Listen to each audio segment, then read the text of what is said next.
Pallets are great, aren't they? They can be reused for loads of stuff. You know, stuff like garden furniture, wall art, even bloody signage, like this place me and the ex-wife used to holiday at. I mean, pretty much anything could be made from pallets these days. For those of us brave enough to repurpose what's essentially splinters held together by nails into something a little more sophisticated, let's tackle the question that I'm sure has been keeping all 184 of you up at night. Is using pallets for interior shed wall cladding a brilliant idea or as dumb as the Labour Party's economic plan? My dad, he was a tool maker. Hello lovely people, welcome back to Fixing Rusty Stuff, where I fix it till it's broken and then try and fix it again. I'm about as knowledgeable as a ham sandwich, and these videos show evidence of insanity. A while ago I reviewed the Titan Thicknesser Planer, link in the word box below, which I bought for a project that I'd misguidedly concocted after consuming enough rum to anaesthetise a horse. This episode will document that rum-inspired brainchild. I'm going to make an attempt, and I use the word attempt emphatically, to clad the interior walls of my shed with unloved lumber, old pallet wood. I've got a number of pallets stacking up from deliveries of bodging supplies, so I'll test out the pallet cladding idea of what I have and get more if it all works out. Lovely. But before we can tart these walls up with discarded pallets, they got to be dressed up in the housing equivalent of thermal underwear. This should hopefully prevent what's in my underwear from turning into a pair of spherical ice cubes by the time the winter kicks in. That's right, I'm talking about insulation. So, starting with bare wall joists, I stuffed the walls with 50mm rigid insulation. This is an offensively tedious job, as anyone who's ever done it can attest to. It gets in your eyes, your lungs, your hair, if you're lucky enough to still have any, that is. It's definitely not lovely. In fact, I'd rather spend time with my ex-wife than putting this stuff in. And I sure as f*** don't want to spend any more time with her. I do of course strongly recommend you always wear the correct bodging protective equipment while carrying out your bodges. Time saving tip, once you've measured the width of the insulation needed, set your tape measure to that length and run the tip down the foam to indent the cut mark. Then all you need to do is throw a saw at the insulation, trying to adhere to the line you've marked it with. Once you've cut it, stuff it into the gaps between the joists like you're stuffing a fat girl full of cake, and Bob's your uncle, Fanny's your dad's sister. Now doing this will be relatively simple if your wall joists are straight, but if they're as wonky as mine, cutting the insulation will have the approximate difficulty level of trimming the claws of a meffed up cat. It'll be like trying to solve a jigsaw puzzle with half the pieces missing, and you'll need ridiculous amounts of spray foam to fill in the gaps afterwards. Speaking of spray foam, yeah, I think I could have probably got away with a touch less to be fair. Anyway, let it dry, cut off the excess foam and tape up all the edges. By the time you're ready for cladding, your wall should look a bit like the interior of a spaceship from a budget 80s sci-fi movie. Think Buck Rogers, but with a set built by a drunk film crew. And now, time for a brief intermission while you click the like and subscribe buttons and watch a video from the top of a wind turbine with no rotor. Hold that. You got left on it, mate. 24. Move around to 20.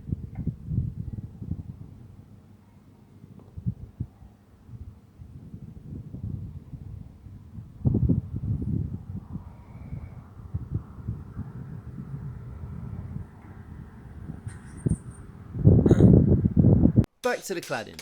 The way I see it, the pallet cladding bodge goes in 3 steps. 1.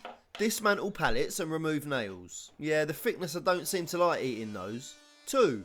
Once you got a healthy stack of random sized planks, hack them down to the quote unquote appropriate size. 3. Throw them at the wall with a hammer and some nails and hope they stay there. Now obviously it ain't quite that simple, but breaking down problems into nice little bite-sized chunks makes them seem a little more plausible and a little less insane. Being reused pallet wood, the finished wall's inevitably going to have a, let's say, certain rustic aesthetic. But I still want to get the planks as uniform as possible before I use them as pallet wallpaper. Now, pallet planks come in every size under the sun, and inevitably, no 2 random planks are ever going to be the same. Which means cutting these wonky down to a uniform size is going to take some serious bodgentration. I mean, even planks from the same pallet seem to be completely different sizes. I'm going with an overlapping pattern here, which means each row's planks need to be the same height, or I'll end up with gaps where you can see the insulation peeking through, like a pair of Y-fronts visible through ripped jeans. I'll also need to make sure the planks are the right length, so that the ends fall on the centre of the joists. This part won't be too hard. I'll use my chop saw and some inaccurate measurements. Lastly, as I want the planks to be flat on the wall, I'll need to ensure that they're all a uniform thickness. Hence my newest tool addition, the Mighty Chopper Thicknesser. The Mighty Chopper. It's like a medieval torture device but for wood, and you can actually hear the wood scream as it's dragged under the blade and the top layer of skin is peeled from its wooden bones.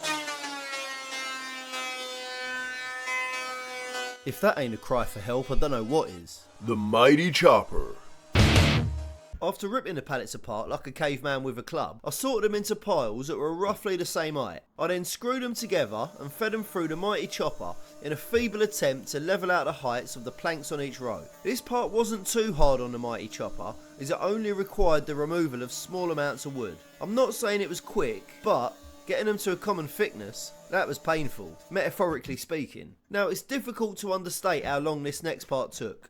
Feeding these things through the Mighty Chopper individually until they were all as generic and indistinguishable from one another as a group of blue-haired sociology students took a redonkulous amount of time. Considering some of these planks are almost 20mm thick, and the not so mighty chopper can barely remove a millimetre at a time, getting each row on the wall to a standard 11mm thickness took longer than my boozy Friday lunch breaks, and that means well over 2 hours. I don't know why I chose 11mm as the thickness of choice, it just seemed like a nice uneven random number. In excess of 10 but no way near 12.5. I repeated the boring, monotonous and dusty process of feeding the Mighty Chopper with delicious pallet planks and chopping them to the right length for each row until the wall was half palletised, and I was driven almost to the brink of insanity. Now this was a very badly thought out and devised bodge, and I clearly showed a complete lack of bodge-entration. In retrospect, I should have invested in a table saw instead of the Mighty Chopper. Firstly, it would have been cheaper, but secondly, I could have fed each plank through just once for each side, instead of what felt like 500,000 times through the Mighty Chopper. In addition, the masses of sawdust the Mighty Chopper created was immense. By the time I got halfway up the wall, I had enough sawdust to furnish a Western film set and still have leftovers. And this is just some of it. After spending an absolutely unreasonable amount of time wrestling these bastard pallets into something vaguely usable, I took a step back to admire the bodge, and I'm not gonna lie, it's rough. I mean, I was aiming for rustic, but this goes a step further into hobo shelter territory. It's all over the place with at least 2 types of wood. The sturdy pallets are beech while the wimpier ones are pine. Even with my heroic efforts to get them all uniform, I've still got gaps big enough for a pencil to have a dance party. In other words, the rows are as uneven as my sleep schedule. Lastly, just to make sure it looks shit, it also took a barrage of grey paint specks as I got over enthusiastic using a paintbrush on another bodge. At this point, I've sunk more time into cladding half a wall than it would have taken to clad half the shed in shiplap. I know when to admit defeat. This bodge has officially failed. Maybe it would have gone smoother if I had a table saw. That might have been the major run-based error here. Wrong choice of bodging tool. Although, even with a table saw, it'd still be a mammoth effort. Pallet planks just aren't long enough. Each one barely stretches across 2 joists. Unless you've got an industrial sized table saw, the blade won't be high enough to slice all the way through the bigger planks either. I ain't saying it can't be done, just that it's going to take extra bodge-entration. Anyway, let's just call this a feature wall. Well, half a feature wall. One that will remind me daily of my questionable run-fueled life choices. If you're thinking of trying this yourself, you better have a mountain of pallets, a truckload of tools, and absolutely no regard for your free time. Otherwise, save yourself a headache and use plasterboard or proper cladding. But if you're a massive glutton for punishment, or you think I'm full of shit and still need further convincing, let's look at the pros and cons here. Pros. Well, it's a cheap way to clad if you've got the right tools and a steady supply of free pallets. Reusing waste materials gives you that nice warm fuzzy feeling inside. And I honestly can't think of any more pros than these two, to be honest. Cons. Well, it takes a geologic error to prep planks without a table saw. Although, using a table saw instead would also have its drawbacks. It creates so much sawdust you could start your own wood chip business. It requires an obscene amount of pallets just to clad one wall, let alone a whole shed. There's tons of wastage, since most planks are either too short, too long, too warped, or somehow all three. Doesn't look amazing. Now beauty is obviously in the eye of the beholder, so you may like it, but this ain't exactly screaming I'm a 10 out of 10 hottie at me. So unless you're mad, broke, or both, maybe think twice about diving headfirst into the mystical world of pallet cladding. If you got a better way to clad with pallets, or if you think these shenanigans were an exercise in idiocy, and you got a much better use for pallet wood in general, drop it in the opinion box below.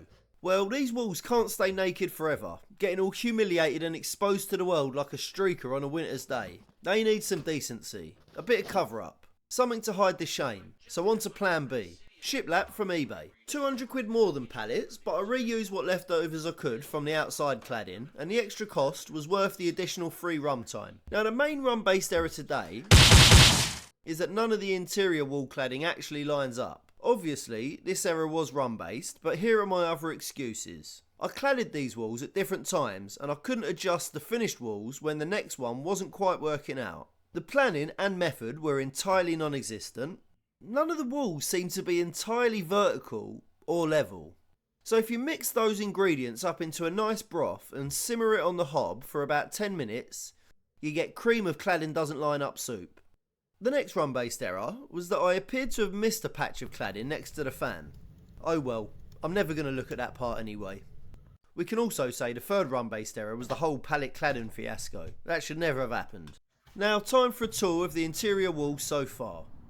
Firstly, here we have what will become the main work area, complete with yet unfinished built-in projector screen and feature wall, well, half wall. Extraction at the back, wall-mounted tool holder. Moving on, dartboard on the wall here.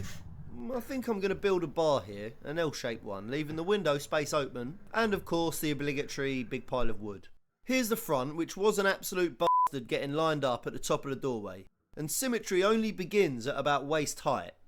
So final thoughts on interior walls. Well, the pallet cladding, not saying it can't be done, but it ain't going to be easy. The shiplap does look better and is way easier to install. It ain't too expensive, and if you spend more time and plan it better, it will look better than this. Thanks for watching. If you found that in the slightest bit entertaining, claim that like button, clad the subscription button, share it with your favourite meffed up cat, and stay tuned for the next instalment of Fixing Rusty Stuff.